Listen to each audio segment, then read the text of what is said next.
কেউ কোনো মারামারি করে মারে কেউ আমাকে জানাবেন। আপনারা আসছেন ট্রিটমেন্ট নেওয়ার জন্য, আপনারা যাতে সুস্থ হয়ে এখান থেকে স্বাভাবিকভাবে বাসায় ফেরত যান, আমরা এটাই চাই।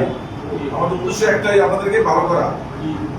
আপনারা যাতে ভালোভাবে পূর্বের মতো চলে যান, সংসার পরিবার পরিজনের সাথে স্বাভাবিকভাবে সংসার করতে পারেন, কাজকর্ম করতে পারেন, এটাই আমাদের উদ্দেশ্য, লক্ষ্য সরকারের এটাই উদ্দেশ্য। কথা বলছেন, আপনারা যে পথে আসছেন এই পথে আর আসবেন না। এই নেশার যে কত খারাপ জিনিস দেখেন, আপনি কোথায় আপনার ওয়াইফ, কোথায় মা, কোথায় বাবা, কোথায় আপনার সন্তানাদি, সেদেরকে রেখে আপনারা এখানে বদ্ধ করে আপনারা আসেন। এই মাদক কিন্তু ধ্বংস করে দেবে সবাইকে।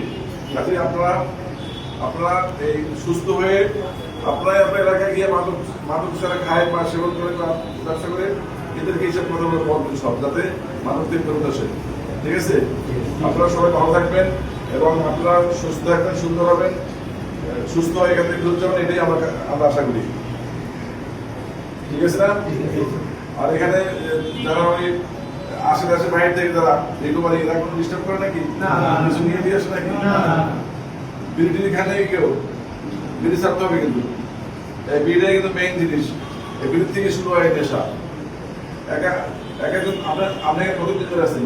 আমি প্রায় 3 মাস 6 দিন। কি মোটামুটি ভালো হয়েছে এখন? নামাজ পড়বেন, বই পুস্তক পড়বেন, টেলিভিশন দেখবেন, চিন্তা করবেন।